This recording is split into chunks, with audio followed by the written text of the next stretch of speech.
하나님의 말씀은 구약에 있는 룻기 4장입니다.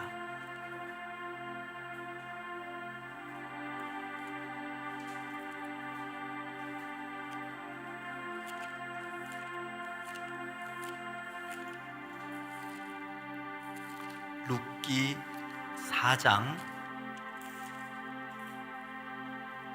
1절 그리고 14절 15절을 따로 읽도록 하겠습니다. 찾으셨으면 같이 성경에 나와 있는 것과 앞에 있는 화면을 보시면서 같이 천천히 따라서 읽어주시기를 바랍니다.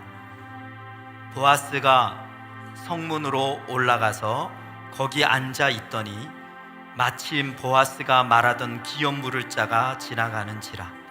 보아스가 그에게 이르되 아무개여 이리로 와서 앉으라 하니 그가 와서 앉으매 여인들이 나오미에게 이르되 찬송할지로다 여호와께서 오늘 내게 기업 물을 자를 없게 하지 아니하셨도다. 이 아이의 이름이 이스라엘 중에 유명하게 되기를 원하노라. 이는 내 생명의 회복자이며 내 노년의 봉양자라. 곧 너를 사랑하며 일곱 아들보다 귀한 내 며느리가 낳은 자로다 하니라. 아멘. 우리가 읽은 이 성경 말씀은 살아계신 하나님의 말씀입니다. 이 성경 말씀은 지금 나에게 하시는 말씀입니다. 이 성경 말씀은 나를 살리는 하나님의 능력입니다. 아멘. 아멘. 아이들이 따라서 하니 너무 좋습니다.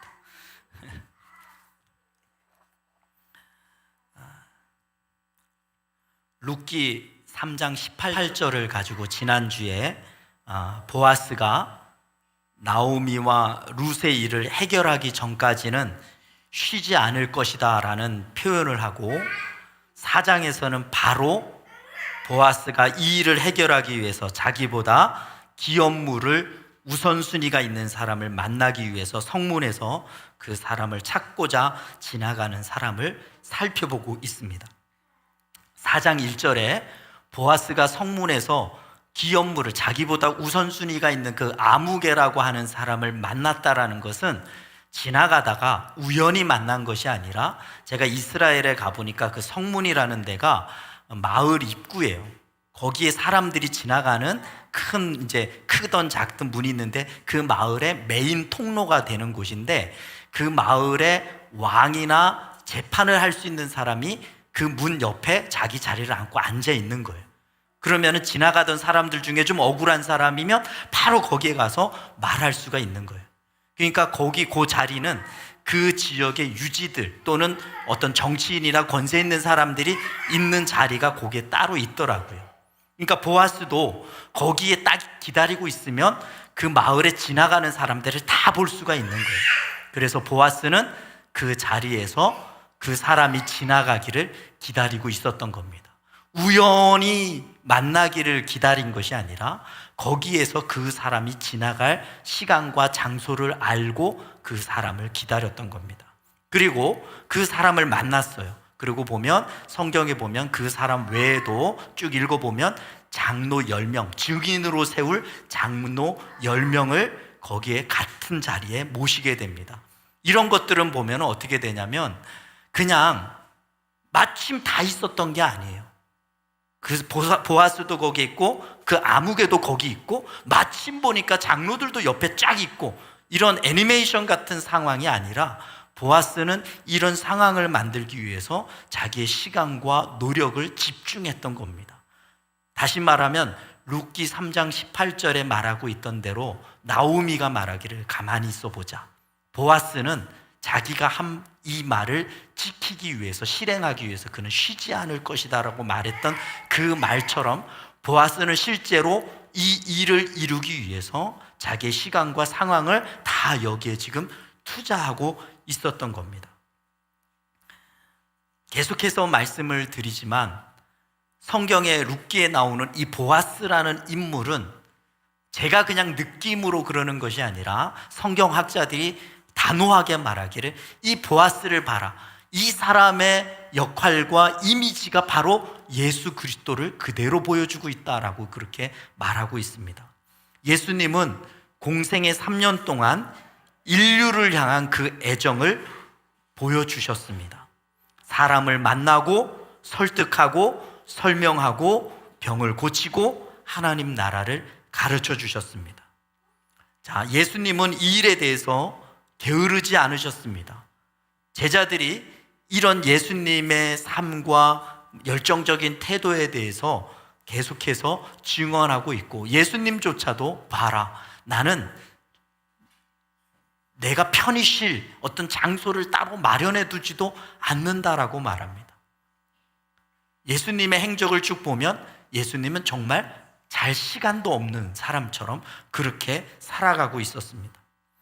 마태복음에 예수님께서 이렇게 말합니다. 내 이웃을 사랑하되 내 몸처럼 사랑하라 라고 이렇게 말합니다. 이 말씀에서는 인류를 위해서 내가 지금 어떻게 하고 있는지를 예수님이 잘 보여주고 있는 말씀입니다. 특히 예수님은 십자가 죽음 이후에 부활하고 예수님이 죽고 자기를 따르던 사람들, 많은 제자들, 추종하던 사람들이 다 뿔뿔이 흩어졌단 말이죠.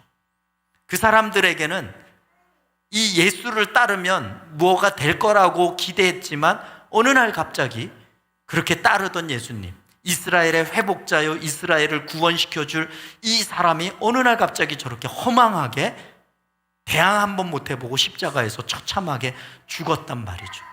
자기네들에게는 힘이 없으니까 어떻게 대항조차 못하고 하늘이 무너진 듯한 제자들에게 예수님은 부활하셔서 일일이 찾아다니십니다. 그리고 그들을 위로하십니다.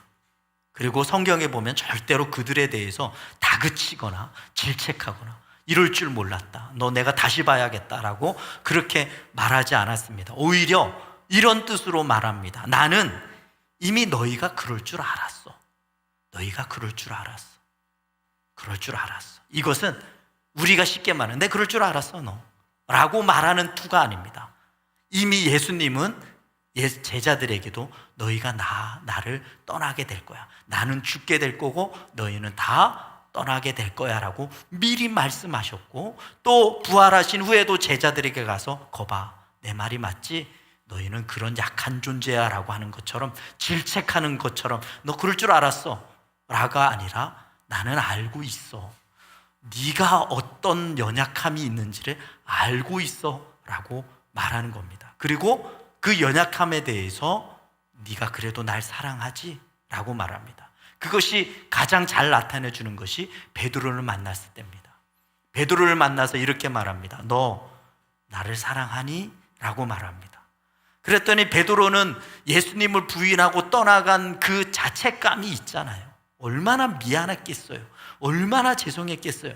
자기는 그래도 열정적으로 수제자라고 말하면서 예수님이 만약에 죽게 되면 나도 그 자리에서 죽겠노라고 그렇게 호언장담하던 사람이 3번씩이나 예수님 모른다라고 그렇게 거짓말하면서 도망갔던 사람이 바로 자기입니다. 얼마나 자기 자신이 못나 보이고 자책이 되겠습니까? 저는 이런 모습을 우리 목회자들 안에서도 참 많이 봅니다. 목회자들이 되려고 할 때 처음에 보면 다 어떻겠어요? 그래도 하나님이 주신 뜨거운 마음이 있잖아요. 막 신학대학 다닐 때는 거기에서 그래, 내가 평생을 예수님을 위해서, 하나님을 위해서 내가 순교라도 각오하리라. 뭐 저는 안 그랬겠습니까? 그죠? 저 신학대학 다닐 때는 막 거기 울며 불며 하나님, 내가 녹슬어서 죽는 것이 아니라 달아서 없어져 주님 앞에 죽는 순간이 있게 해주십시오 하고 막 거기서 막 밤새도록 막 그냥 엉엉 울면서 마치 진짜 죽을 것처럼 막 그랬단 말이죠. 저만 그랬겠어요? 수많은 목사님들이 그랬겠죠. 그런데 이 목회를 하다 보니까 이렇게 저렇게 마치 베드로가 예수님을 몰라요 라고 하면서 눈 감고 골게 돌리는 것처럼 이 목회를 하다 보니까 그런 일들이 많아져요. 현실하고 타협해야 되고 또 뭐 이렇게 저렇게 하다 보니까 자꾸 쌓이는 건 뭐가 쌓이냐면 미안하다, 죄송하다, 하나님 얼굴을 못 뵙겠다. 나중에는 기도를 할래도 미안해서 기도를 못 하겠는 거예요. 자꾸 미안한 짓을 하고 있는 것 같으니까 나중에는 정말 면목이 없는 거예요. 면목이. 그런데도 불구하고 하나님은 그런 베드로에게 또는 그런 목회자들에게, 목회자뿐이겠습니까? 여러분도 다 누구나 나 하나님 잘 믿을 거야, 나 예수님 잘 믿을 거야, 나 하나님 말씀대로 살 거야 라고 하는 누구나 다 똑같은 출발점은 있단 말이죠. 그런데 살다 보니까 자꾸 요렇게 저렇게 뭔가 이건 아닌데 이래도 되나 하는 아주 작은 그 권투로 치면 잽을 톡톡 맞는 거예요. 제가 복싱을 해보니까 알겠어요. 이거 톡톡 맞으면요 별거 아닌 것 같아도 자꾸 맞으면 데미지가 엄청 쌓이거든요. 그러니까 나중에는 하나님 앞에 미안해서 나가지를 못해요. 기도도 못하겠고 뭘 못하겠는 거예요. 뭔가 확 잡혀있는 거예요. 발목에 뭔가 채워진 것 같고 뭔가 뇌를 꽉 잡는 것 같고. 예전에 어떤 소위 말해서 영안이 띄어진 사람, 영적인 신령한 어떤 세계를 볼 줄 아는 사람들, 은사자들이 있거든요. 그런 사람들이 말하기를 꼭 우리의 영혼이 누군가 뒤에서 갈고리를 꽉 찝은 것 마냥 꼼짝을 못하고 있더라는 거예요. 그럴 때 예수님은 베드로에게 말씀하셨죠. 내 양을 먹여라. 내가 너 알고 있어. 베드로는 차마 자기 입으로 예수님 나 사랑합니다라도 말도 못해요. 그냥 이렇게밖에 말할 수 없는 거예요. 하나님 아시잖아요. 내가 주님 어떻게 생각하시는지 아시잖아요. 차마 진짜 사랑합니다라고도 말도 못해요. 거기서 베드로가 내가 주님 사랑하는 거 아시잖아요 라고 말하는 건 우리가 생각하는 나 주님 사랑해요가 아니에요. 그거보다 한 단계 낮은 사랑을 말해요. 그러니까 베드로는 차마 말을 못하는 거예요. 어떻게 자기가 그런 얘기를 해요? 자기가 한 짓을 알고 있는데. 그런데도 불구하고 예수님은 베드로를 위로합니다. 내 양을 먹여, 내 양을 먹여, 내 양을 먹여. 하나님은, 예수님은 알고 있습니다. 우리가 어떤 약함이 있는지를 다 알고 있습니다. 예수님의 사랑은 지금도 베드로에게, 제자들에게, 자기를 따랐던 사람들에게 그렇게 찾아가서 그들을 위로하고 그들에 대하여 사랑을 보여주셨듯이 예수님의 사랑은 지금도 끝나지 않습니다. 우리의 모습이 그저 평범하고 매일 그냥 살아가는 것 같고 돈 벌기 위해서 살아가는 그리스도인의 정체성과 그 모습이 내 삶 가운데서 전혀 그리스도인의 어떤 뭔가가 전혀 보이는 것 같지 않고 그저 그냥 평범하게 이 세상 속에서 섞여서 이렇게 살아가고 있는 것 같아도 그것 때문에 우리가 하나님으로부터 버림을 당하고 하나님이 내가 너 관심 있게 너 유심히 봤는데 너 이럴 수 있냐? 라고 말씀하시지 않는다라는 겁니다. 이럼에도 불구하고 그럼에도 불구하고 하나님은 여전히 우리에 대해서 용납과 사랑으로 기다리고 계신다라는 거예요. 이게 우리의 첫 고백이 되어야 돼요. 그래서 우리가 자꾸 말하잖아요. 나는 누가 뭐라 해도 하나님의 자녀다. 하나님은 지금 우리에게 그렇게 대하고 계십니다. 근데 우리가 그것에 대해서 느낌적으로 받아들이지 못하고 있기 때문에 그렇습니다. 그런 사람들은 있어요. 우리가 드라마를 보면 왜 거기에 보면 자주 나타나는 사람들 있잖아요. 기가 막히게 예쁜 여자 주인공, 기가 막히게 멋진 남자 주인공, 그리고 그 남자 주인공의 어마어마한 재력, 그리고 그들의 살아가는 라이프 스타일. 우린 드라마로 그것을 보잖아요. 그런데 저게 진짜 저렇게 살아갈까? 저 사람들은 저만한 재력이 있으면 정말 저렇게 살아갈까? 라고 하는 나름의 환상이 있잖아요. 그리고 우리는 누구나 다 그렇게 한번 살아봤으면 하고 하는 욕심과 꿈이 있어요. 그런데 우리는 잘 알죠. 웬만하면 그렇게 못 살아요. 웬만하면 그렇게 그 레벨까지 거의 못 가요. 그죠? 그런데 현실에는 그런 사람들이 반드시 존재한다라는 거예요. 실제로 우리는 상상할 수 없는 재력을 갖고 있고 상상할 수 없는 라이프 스타일, 우리는 꿈도 꾸지 못하는 라이프 스타일을 살아가고 있는 사람이 분명히 존재할 거란 말이죠. 이것도 우리 영적인 세계와 동일합니다. 하나님의 말씀은 있어요. 우리가 만져보지도 못하고 꿈만 꾸는 그 재력처럼 그들에게는 그 재력이 있잖아요. 그런 것처럼 하나님의 말씀과 약속은 여전히 있어요. 그런데 누군가는 그 하나님의 말씀을 실천하고 그것을 누리고 살아가는 사람이 있어요. 근데 우리는 마치 그런 말씀이 드라마에 나오는 저 환상적인 모습처럼만 생각하는 거예요. 이런 수많은 책들의 이야기 속의 주인공들은 다 똑같이 증언해요. 자기네들도 몰랐다는 거예요. 자기네들도 이런 세계가 있다는 걸 몰랐는데 들어가 보니까 알겠더라는 거예요. 해보니까 알겠더라는 거예요. 하나님의 말씀은 살아있고 하나님의 사랑은 여전히 우리에게 부어진 바 되고 그 약속과 능력은 동일하게 모든 사람들에게 부어지고 있어요. 그리고 그것에 대하여 믿어주는 자, 하나님의 말씀이 계시고 그것이 오늘 나에게 동일하게 예수님 말씀처럼 생명력과 풍성함을 주기 위해서 왔다라고 하는 그 말씀이 다른 누군가, 그 드라마에서 나오는 그 여자 주인공과 그런 사람들, 그런 사람을 위한 것이 아니라 오늘 나에게 주어졌다라는 것을 믿는 자, 약속을 믿어주는 자, 그 사람에게 이루어진다라는 것을 한번 저 책을 가서 읽어보시고 확인해 보시기를 바랍니다. 말씀은 믿어주는 자의 몫입니다. 믿는 자의 몫이에요. 그래서 예수님도 말씀하셨습니다. 천국은 어떤 자의 것이라고요? 침노하여 들어가는 자의 몫이에요. 가만히 손 놓고 있는 자의 몫이 아니라 천국은 믿고 들어가는, 침노라는 게 뭐예요? 그 속에 뛰어 들어가겠다라는 거거든요. 거기에 말씀을 믿어주는다라는 거예요. 천국은 믿어주는 거예요. 요즘 이 나라에 비가 많이 왔고 그로 인해서 하늘이 무너진 듯한 사람들이 생겼습니다. 가까운 오송에서도 뜻하지 않은 사고로 그 사람들이 아침에 그런 일을 겪을 거라고 상상이나 했겠습니까? 그 가족이 상상이나 했겠습니까? 아침에 우리 예전에도 했죠. 김기동, 지금은 장로님이 되셨는지 뭐가 된지, 고구마 전도왕이라고 있었습니다.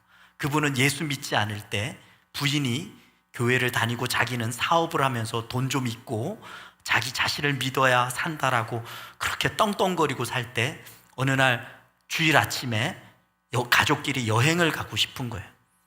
그러니까 부인이 그러면 가더라도 자기 교회에 7시 예배가 있으니까 그 예배를 일찍 드리고 가면 좋겠다. 자기는 교회를 가서 예배를 좀 드렸으면 좋겠다라고 했어요. 그래서 남편이 알겠어 하고 다 태우고 교회로 가는 척 하다가 그냥 딴 길로 간 거예요. 부인이 왜 어디 가? 그랬더니 야, 그 보이지 않는 하나님 믿지 말고 이 남편을 믿어봐.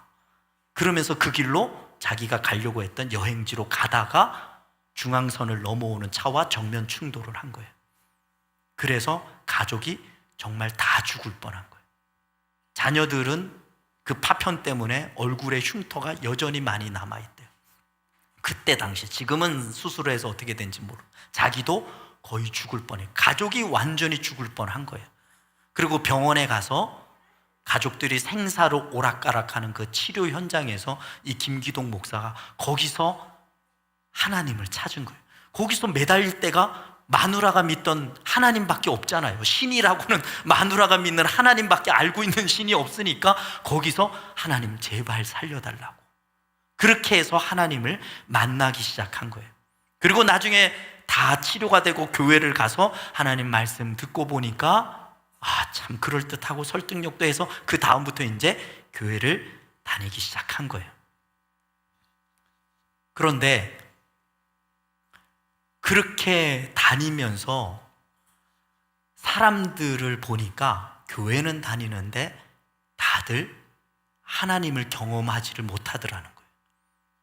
그래서 이 사람이, 아니, 하나님이 살아계시고 그런데 왜 다들 이렇게 살지?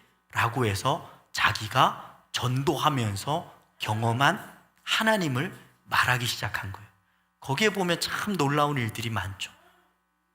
기도한 대로 하나님이 여전히 지금도 그 일들에 대해서 역사해 주더라는 거예요. 하나님은 지금도 살아계시다고. 자기가 그렇게 무시하던 하나님이 지금도 살아서 말씀하시고 지금도 똑같이 성경에 있는 옛날의 일들이 지금도 똑같이 일어난다라는 거예요. 오늘 그 김기동 목사가 목사가 아니라 그분이 그래서 그때 했던 얘기가 있어요. 자기는 운전하다가 큰 사고를 당해봤잖아요. 누가 생각이나 했겠어요. 잘 가고 있는데 저 차가 그걸 어떻게 피해요? 그걸 어떻게 막아요? 그걸 어떻게 미리 예견을 하겠어요? 아무도 생각할 수 없는 거예요. 지금도 우리 유튜브에 보면 블랙박스라고 사고 나는 영상도 보고 저걸 어떻게 해서 예상할 수 있겠어요? 정말 어쩔 수 없는 일들이 일어나요. 그래서 그분은 그때부터 이랬던 얘기가 있대요. 차가 잘 지나가면 할렐루야, 감사합니다, 할렐루야. 차가 지나갈 때마다 저게 나한테 와서 박을 수도 있는데 잘 지나갔으니 할렐루야, 할렐루야 이랬다고요. 너무 고맙대요. 그리고 아침에 출근할 때 와이프하고 안아주고 애들하고 잘 갔다 와 했는데 저녁 때 되니까 그 애들이 다 있고 와이프도 있고 자기도 집에 와 있는 거예요. 이것처럼 고마운 게 어디 있냐는 거예요. 오늘 우리가 겪은 지금 저 사고들은 어떻습니까? 누구나 다 그럴 거예요. 아침에 갔다 와, 화이팅 하고 갔는데 저녁에 돌아오지 않는 사람들, 그 남은 사람들이나 그 사람은 하늘이 무너지는 것 같더라고요. 하늘이. 저는 이런 면에서 우리의 천국이 너무나 소망이 됩니다. 천국은 어떤 곳일까? 천국은 저 어디 죽어서 가서 바닥에 황금이 깔리고 우리가 생각하는 그 어떤 것이 아니라, 저는 이렇게 한번 생각해 봅니다. 제가 생각한 게 아니라 신학자들이 그렇게 말하기도 하더라고요. 천국은 이 문화, 이 삶이 그대로 가는 거예요. 천국에 갔다고 맨날 구름 타고 돌아다니고 그게 아니라 마치 지금하고 똑같은 거예요. 똑같은 거예요, 여기서. 그런데 뭐가 없어진 걸까요?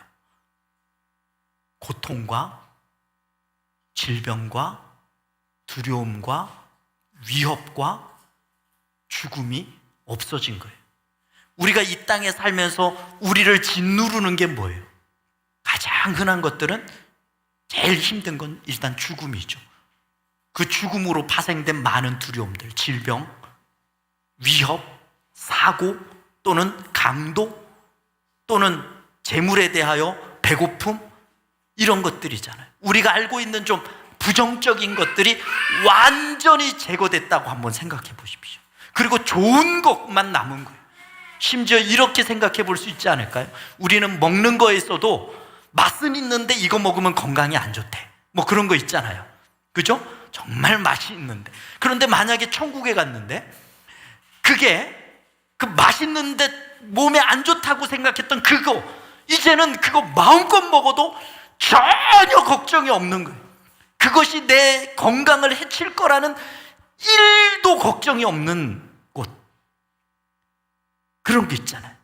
부모들은 만약에 애들을 어디를 내놔도, 길바닥에 내놓든 뭐 여기에서 너 혼자 뭐 부산을 갔다 와라고 해도 어디를 보내도 걱정이 일이 안 되는 곳, 죽을 염려, 해를 받을 염려, 사고를 당할 염려, 사람으로부터 위협을 받을 염려, 아무 걱정이 없는 곳. 그래서 천국에서는 거기를 표현하기를 사자와 어린 양이 같이 뛰놀고 뱀굴에 어린이가 손을 놓고 휘저어도 전혀 해를 받지 않을 그럴 곳. 그런 곳이면 정말 얼마나 좋겠어요. 얼마나 좋겠어요. 이런 이 땅에서의 갑작스러운 아픔들 또는 주변에 있는 관계를 맺고 있는 친한 사람들의 질병과 다가올 죽음의 문제들, 나이 들은 사람들 뿐이겠습니까? 우리 모든 사람들의 이런 하나하나마다 가지고 있는 눈물로밖에는 설명할 수 없는 문제들, 이런 것들에 대해서 예수님과 하나님 마음은 오죽하겠어요? 원래 내가 그런 나라를 만들었다. 원래 내가 너희에게 그런 것을 주었다. 그런데 죄로 말미암아 다 무너졌고 이제 예수로 말미암아 다시 그것이 회복되어졌고 그것으로 가는 길이 열려졌다. 그것으로 가는 문이 열려졌다라고 말합니다. 그래서 우리는 그 예수를 통하여 그 나라로 가고자 합니다.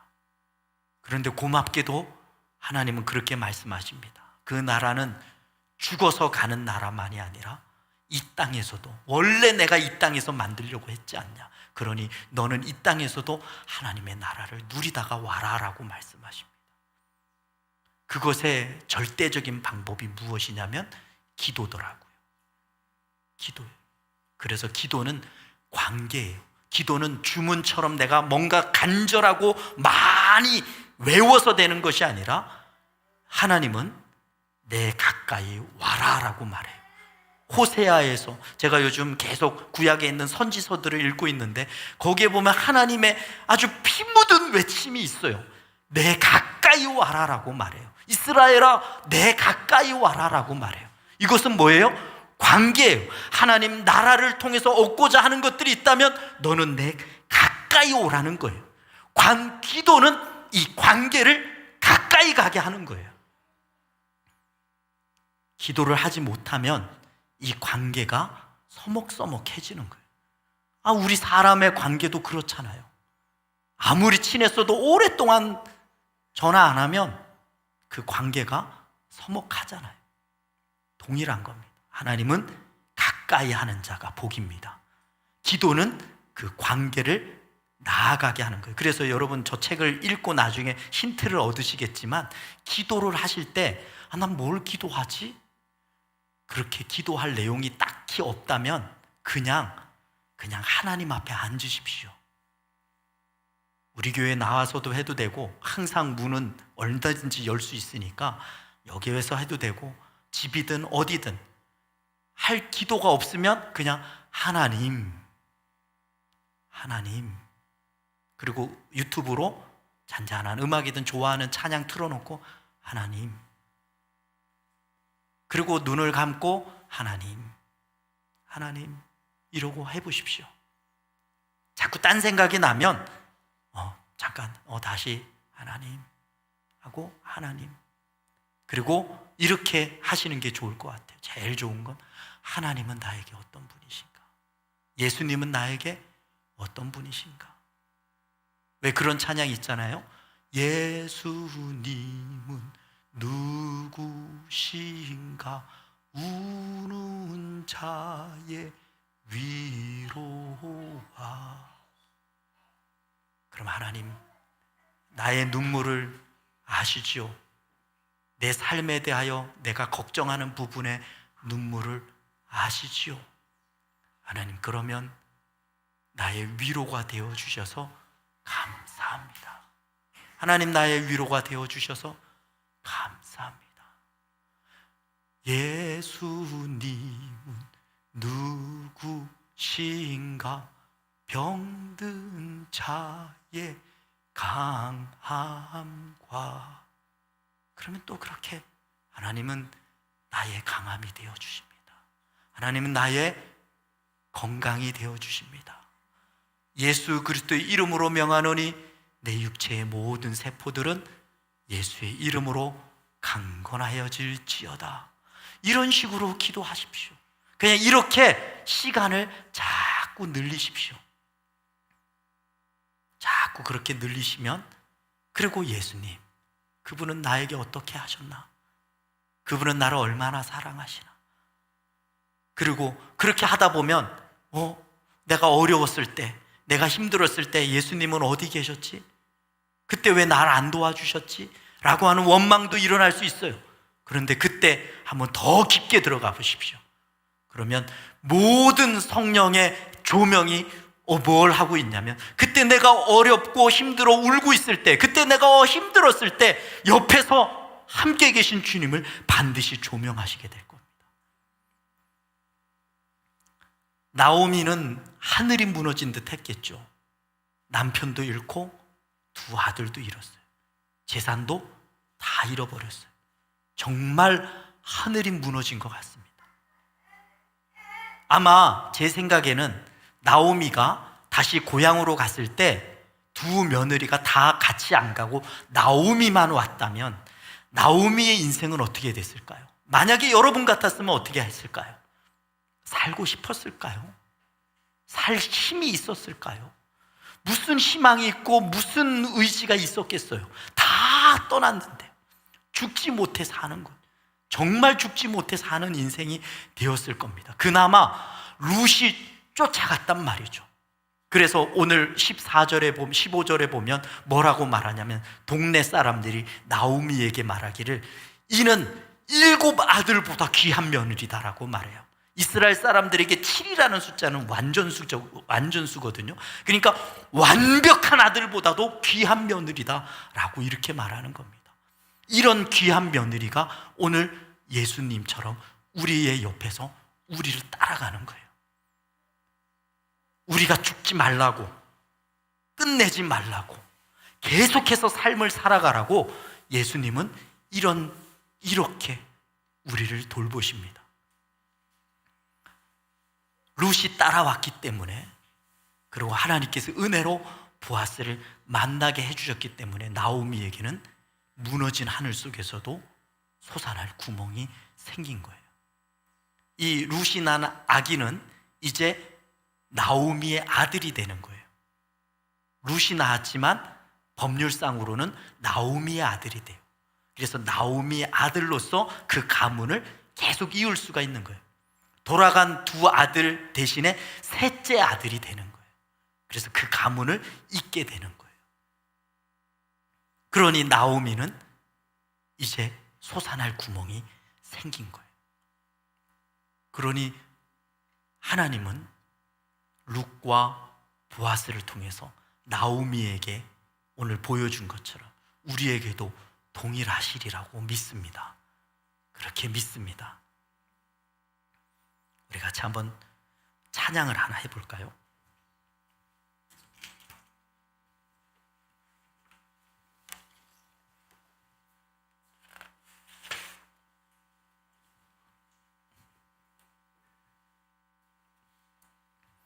주여 지난밤 내 꿈에 배었으니 그 꿈 이루어 주옵소서.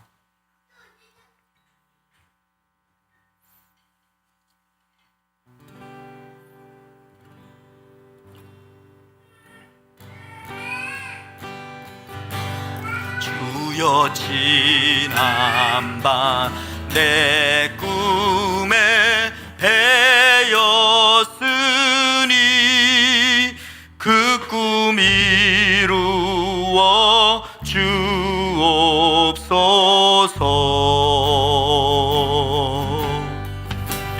밤과 아침에 계시로 보여주사 항상 은혜를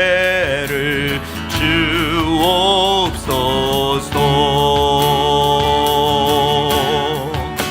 나의 놀라운 꿈 정녕 남이 기는 장차 그 은혜 받을 편이 나의 놀라운 꿈 정녕 이루어져 주님 얼굴을 배우리라.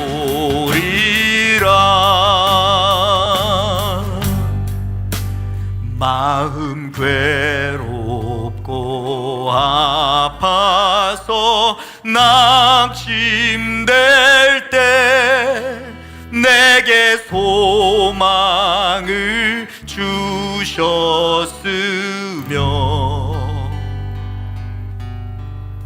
내가 영광의 주님을 바라보니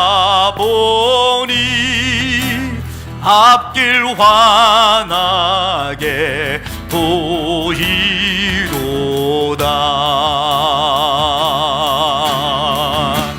나의 놀라운 꿈 정녕 나비기는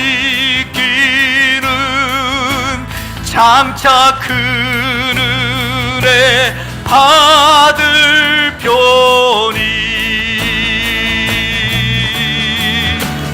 나의 놀라운 꿈 정녕 이루어져 주님 얼굴을 배우리라. 세상 풍조는 나날이 변하여도 나는 내 믿음 지키리니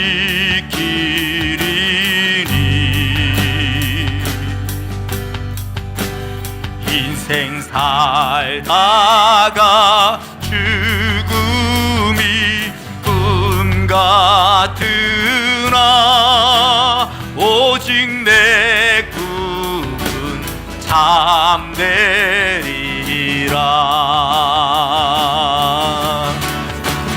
나의 놀라운 꿈 정녕 남이 기는 장차 그늘에 받을 편이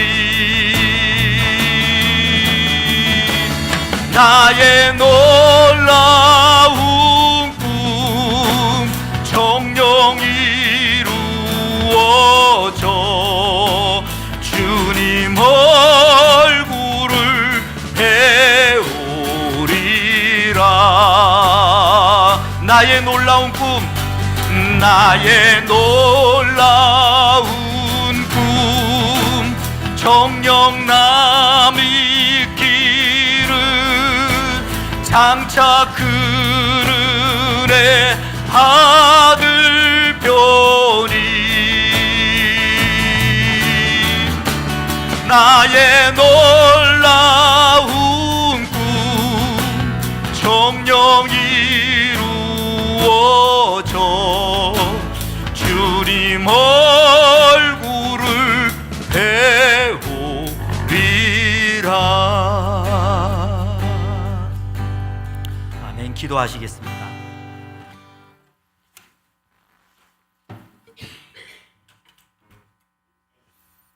눈을 감고 주께서 하신 말씀은 예전이나 지금이나 동일하십니다. 하나님은 지금도 나오미에게 롯을 붙여주신 것처럼, 보아스를 붙여주신 것처럼 우리에게도 오늘 성령님을 보내주셨습니다. 성령님은 여전히 우리를 향하여 기운을 내라고, 보아스가 룻에게 말한 것처럼 하나님의 도우심을 얻기 위하여 그 날개 품으로 온 너를 하나님이 보호해 주실 것이다 라고 말씀하십니다. 하나님은 지금도 우리에게 동일하게 말씀하셨습니다. 내가 너와 함께 하겠노라고, 너는 힘을 내라고 말합니다. 힘을 내라고 말합니다. 다시 하나님 앞에 나아가십시오. 다시 기도하십시다. 다시 주의 이름을 부릅시다. 다시 하나님이 하신 말씀, 내가 온 것은 내 양으로 생명을 얻게 하고 풍성히 얻게 하려 하심이라고 하신 그 말씀을 내 몫으로 삼고 그 나라로 들어갑시다. 그리고 주님과 함께 다시 한번 기도하며 삽시다. 천국을 소망하며 이 땅 가운데서 누릴 하나님 나라를 소망하며 기도하며 사십시오. 오늘 같이 우리 기도할 때에 하나님, 나의 하나님이 되어주셔서 감사합니다. 나의 능력이 되어주셔서 감사합니다. 나의 힘이 되어주셔서 감사합니다. 나로 입을 벌려 기도할 힘을 부어주시옵소서. 내 굳은 마음과 내 안의 우상들을 깨트리고 하나님 앞에 가까이 나아갈 수 있는 마음을 주시옵소서. 같이 우리 한번 그렇게 겸손하게 하나님 앞에 기도하도록 하겠습니다. 기도하십시다. 하나님 아버지, 오늘 우리 안에 있는 마음들을 부드러운 마음으로 만드시고 주님 앞에 가까이 나아갈 수 있는 마음을 주시기를 바랍니다. 오늘 주께서 우리에게 말씀하신 대로 내가 너와 함께 하리라 하셨으니 아멘. 감사합니다. 하나님, 그 말씀을 믿고 매 순간마다 주의 은혜를 힘입어 살고자 합니다. 우리 삶의 많은 부분들에 대하여 하나님의 도우심을 구합니다. 우리 사랑하는 자녀들의 인생 가운데 하나님의 도우심이 있기를 원합니다. 주의 은혜가 있기를 원합니다. 하나님의 은혜가 있기를 원합니다. 아버지 하나님, 오늘 우리의 삶 가운데 연약함들이 있습니다. 베드로처럼 무너지고 마음을 망하게 만들고 마음을 상하게 만들고 하나님께 가까이 나아가지도 못하도록 만드는 많은 우리 안에 있는 상처들이 있습니다. 하나님, 그 많은 상처들, 부족함들, 연약함들, 죄책감들을 주께서 아신다고 하시고 그럼에도 불구하고 내 양을 먹이라 말씀하시며 가까이 오라 하시니 그 말씀을 힘입어 주님 앞에 가까이 가 주는 나의 하나님이요, 주는 나의 목자요, 주는 나의 능력이요, 주는 나의 길이요, 주는 나의 은혜라고 다시 고백하며 기도할 수 있도록 오늘도 새 힘을 주시기를 바랍니다. 주여, 가정이 교회가 되고 가정이 기도의 재단이 되는 자들에게 복을 주시기를 원합니다. 가정에서 기도하는 자들에게 복 주시기를 원합니다. 삶의 일터에서, 학교에서 기도하는 자들에게 하나님, 수많은 사람들에게 부어주셨던 것처럼 지혜를 부어주시고 암기력을 부어주시고 능력을 주셔서 장래에 대하여 하나님이 쓰실 만한 제목으로 사용되어지기를 원합니다. 어디든지 간에 주의 은혜를 구하게 하옵소서. 우리의 연약한 육체를 주님 앞에 의탁하옵나니 주께서 우리를 위하여 채찍 맞으신 은혜를 따라 간절히 구하옵나니 나음이 있게 하여 주옵소서. 우리 몸의 모든 세포들은 예수의 말씀 앞에 순종하여 온전하여질지어다. 몸 안에 있는 모든 우리가 알지 못하는 사이에 들어온 모든 암세포들과 염증의 세포들과 고통하게 만드는 모든 세포들은 예수의 이름 앞에 떠나갈지어다.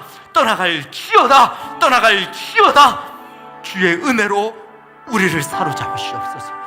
주의 빛이요, 하늘의 빛이요, 그 얼굴을 구하는 모든 자들에게 오늘도 비추시니 그 빛을 얻기를 원합니다. 가까이 나와 그 빛을 비추라고, 가까이 나와 하나님의 얼굴의 빛을 쐬라고 하시는 하나님의 끝없는 말씀이 오늘 우리에게도 부어졌으니 하나님께로 가까이 나아갑니다. 나오미에게 부어주셨던 고통과 절망 속에서도 솟아날 구멍을 만들어 주셨으니 오늘 주여, 우리의 인생 가운데도 혹 하늘이 무너진 것 같은 일들이 있을 때 주여, 솟아날 구멍을 만드시옵소서. 우리로 그 구멍으로 빛을 보게 하옵소서. 우리로 예수로 말미암아 그 문이 열려진 것을 보게 하여 주옵소서. 주여, 주는 우리의 빛이십니다. 주는 우리의 문이십니다. 주는 우리의 은혜십니다. 주는 우리의 생명이십니다. 주는 우리의 문제의 해결이십니다. 주는 나의 삶이십니다. 우리와 함께 해주셔서 감사합니다. 이제는 우리 주 예수 그리스도의 은혜와 하나님 아버지의 크신 사랑과 성령으로 말미암아 나오미에게 솟아날 구멍을 만들어 주셨던 것처럼 오늘 우리의 삶 가운데도 주로 말미암아 구멍이 만들어지게 하시고 주로 말미암는 빛을 보게 하여 주시고 주로 말미암는 은혜를 경험하기를 원하는 하나님의 백성들에게 가까이 나아가 주님을 부르고자 하는 주의 백성들에게 위로부터 오는 능력과 은혜가 각 사람들에게 충만하기를 간절히 축원하옵나이다. 아멘. 같이 우리 선포하겠습니다. 성령 안에서 하나님이 이루신 말씀을 따라 상상하고 느끼고 예수님의 이름으로 선포하고 행동하라.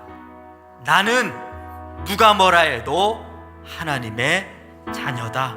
아멘. 같이 일어서서 찬양하겠습니다.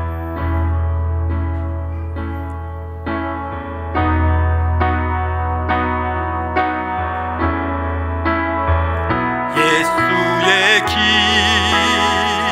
그 좁은 길 나는 건네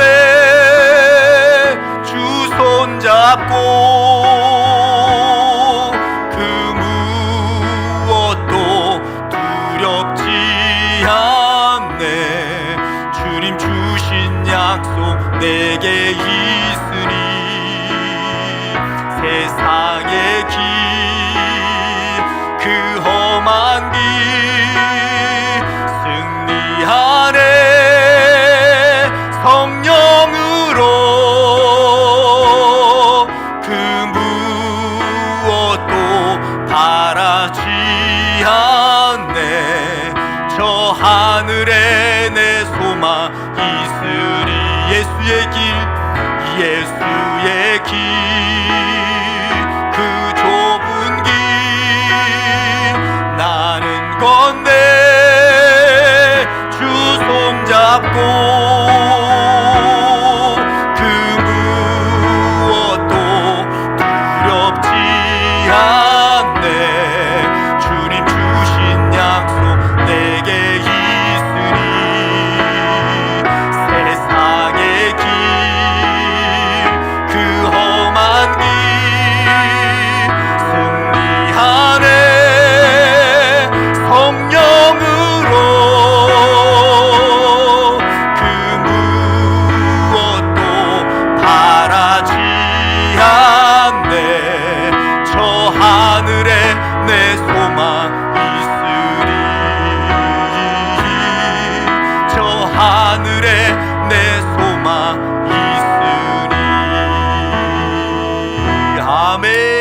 감사합니다 하나님. 아멘.